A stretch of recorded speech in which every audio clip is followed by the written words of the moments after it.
Hi there, welcome to our Leadership Quickiebinar series. My name is Kanan, CEO of Avance. With me, I have Zubin, Zack, Managing Director of OC China, South Asia, Middle East, and Africa.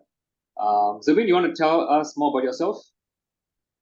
Hey, thanks. Yes, absolutely. I like the sound of my voice and I love speaking. So I'll start there. Thanks for the opportunity, Kanan.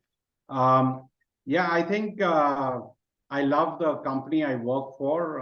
I love its uniqueness, and I hope that I get an opportunity to kind of share as an organization what we stand for and how it works and what works for us, rather.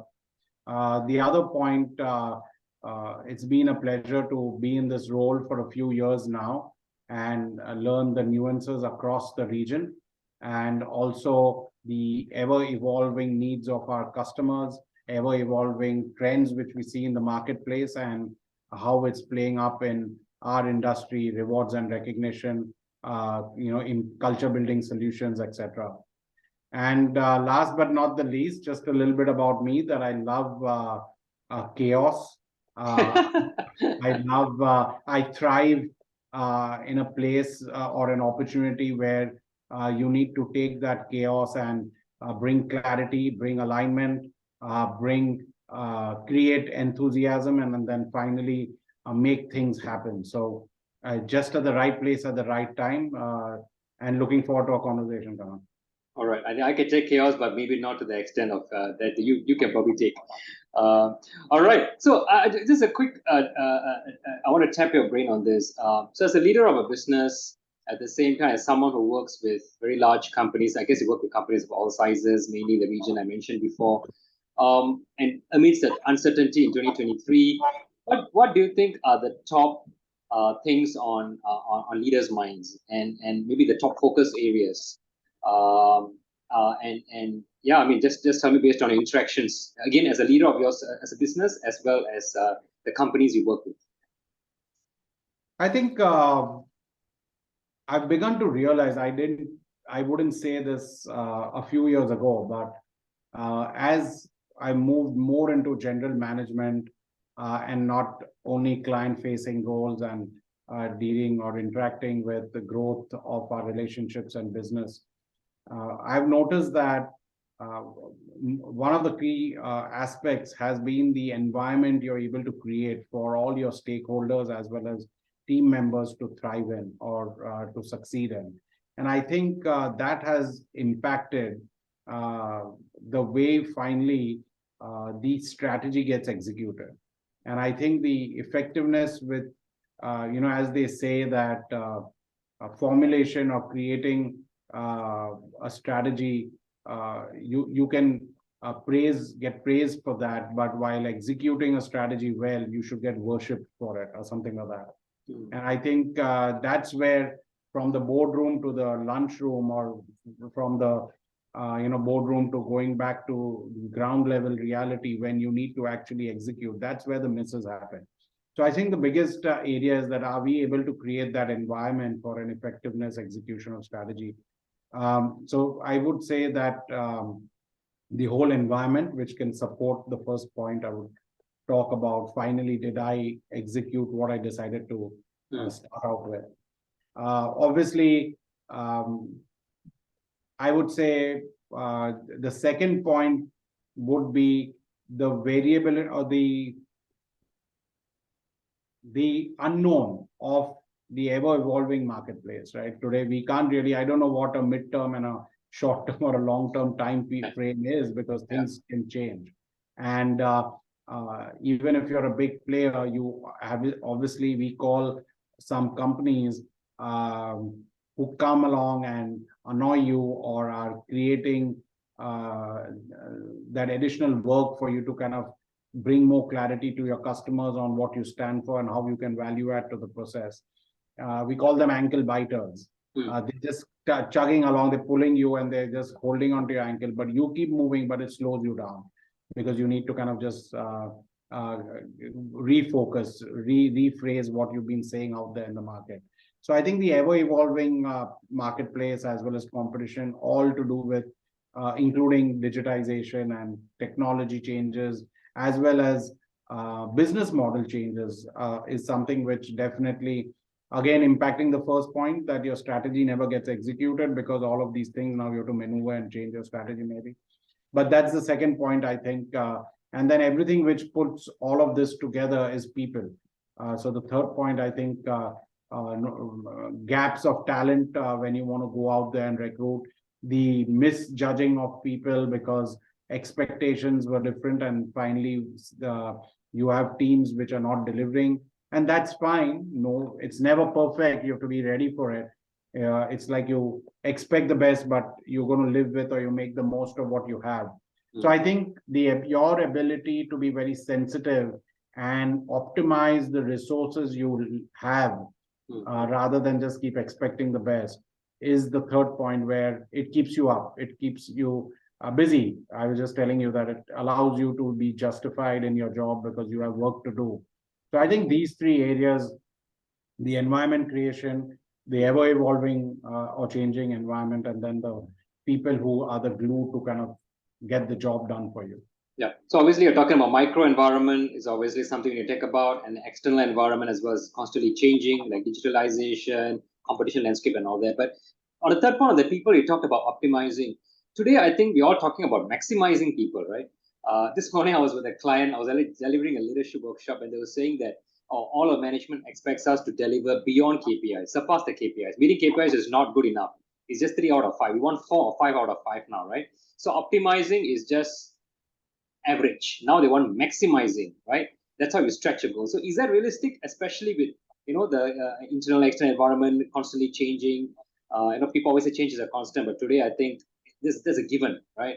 And like what you earlier said, there's no more long-term, short-term. There's no such thing as 3-year, 5-year plan anymore, right? Because it's like a 6-month, 12-month plan.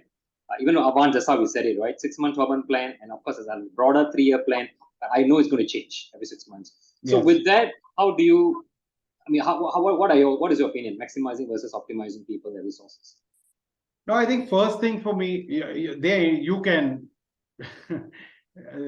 I guess the boss is always right. So let's see whatever he says.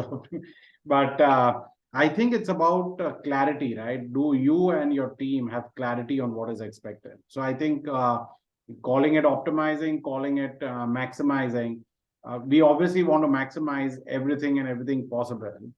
And I think therefore it's about clarity. Is what you mentioned or what you told or wrote down in the goal sheets or set expectations, is it exactly what the other person understood? And but at the same time, as maybe my supervisor or our teams, even though we may want the best, like maximize everything, I guess we as realistic leaders also at the back of our mind know that finally you're going to live with optimization because everyone's not going to maximize. There's always an average, right? Yeah. I mean, I learned that you always report back your don't report sales numbers or with the sales team that how much are you close to the average your target. You always show, if you're a team of 6 people or 7 people, you always show what the average is and are you above or below. Correct. So even if you're like everyone is 150% of their target, if you do an average and show above below, you're yet going to be someone's going to be above. I mean, it's a bell curve over. I mean, whether the bell curve should be the left or the right of the scale is always a bell curve still, right? Yes. So you may be all above average, you did great, but you're yet below average when it's relative to someone else. So, and the definition again of maximizing and optimizing, since you brought up, is depend on what your neighbor did or what the other company did, right? So you didn't maximize because your competition did much better than you, or maybe you maximized though you were at 90% of your target because the competition or someone else did 50%. So you yet look better and you think you maximized it. Yeah, that's going to calibrate your skills reasonably. Yeah. Yes, it's just more clarity that we all are all aligned on the same page and aligned to where we are going and which direction we're going. All right, excellent. Well, each of the points you talked about is all a big topic by itself, but this is a Quickiebinar. So I think we wanted to quickly touch on that. But I want to just do one more thing. So if you, I mean, all these challenges that you have, how are you driving a business forward with all this ever-changing landscape and all that? No, I think there are the way I do it is that, I mean, there is only certain things that I could do. So I basically identify key initiatives or areas I'm going to spend my time with and see to it that we basically progress. And that's the same discussion or question with each of my leaders, where you're saying that what are those few things which you're focusing on, which is beyond your day-to-day. It's not your regular day-to-day because you have your managers and your leaders to get that executed for you. But what are the three things you're doing so that when you go into 2024, you have progressed the company forward? We are now at this stage in our region, we are moving from being a people or person dependent organization to now a process driven organization, a best practice driven organization. So it's independent of you. You don't turn up to work, nothing changes. So what are you doing to make that happen? Which processes are now in place? What initiatives are you bringing into reality so that you are now able to be one up with competition, able to kind of come up with some innovation to deliver? So I think that's the way we execute, so that at the end of the year, you're seeing that our organization is much better than we were last year. And it didn't matter necessarily if you met your number, didn't meet your number, did we progress? Did we move forward? Because at the end of the day, you will reach the finish line. God's delays are not God's denials, right? So I know I'm being very easy with my team, maybe by saying that, and I'm not. Probably they will quote you on this. But as long as we cannot, or you cannot question your own input. Did you give 100% of your effort? Did you think about all options and variables before you did something? So that should never be questionable. You should not find a better way to do it because you gave it all you could. Now, everything's not going to be in your hand at all times, but it can't be every time. So we do understand that that's common sense. So I think I look at it that way. Did we progress? Are we moving in the right direction? Are we doing everything in our control to make that happen? So I'm more of an input measure person who kind of questions that and sees everything's done and dusted, and no one should be able to come and say that you missed this out. So we try and foolproof that aspect of it. And then I think pray and see that things happen and finally the outcome is delivered. Okay. I think we're a little bit different on that scale because for me, I'm more of, I don't care how you do it, what you do. Of course, the process is important. Make sure you do it in a compliant way, especially given my nature of my business. But eventually, output counts, right? You could be the best looking person, most charismatic in the world. You follow everything perfectly well. You know all your theory. But if the final deliverables is not there, I mean, the cruel part of the world is you eventually is outcome driven. But I can understand you also want to make sure. No, and it's a good point because I think it depends on your team. So, for example, I mean, if my team is like you, then I don't need to worry about input. I mean, I don't need to worry about output because you're so output focused that the input. So, same way with me is that I need it structured, I need it planned, everything is happening, not happening, etc. You get measured on your output. You get rewarded or not rewarded on the final outcome which got delivered. No questions asked on it. But the way we execute the strategy is that we do everything in our control. So maybe being charismatic or looking good is definitely not a criteria in our business. But so that won't help input output. But I think so. You get what I'm saying. I think we're on the same page. Yeah.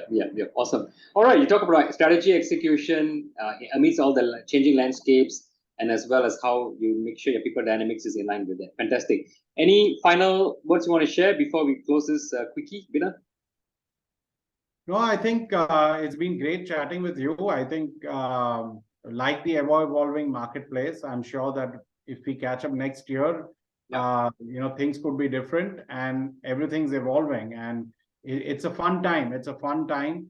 You do what it's a great opportunity, and it's a great time also at the same time. So I think big opportunities coming, for all businesses, and I think you need to maneuver in the right directions and be there at the right place at the right time.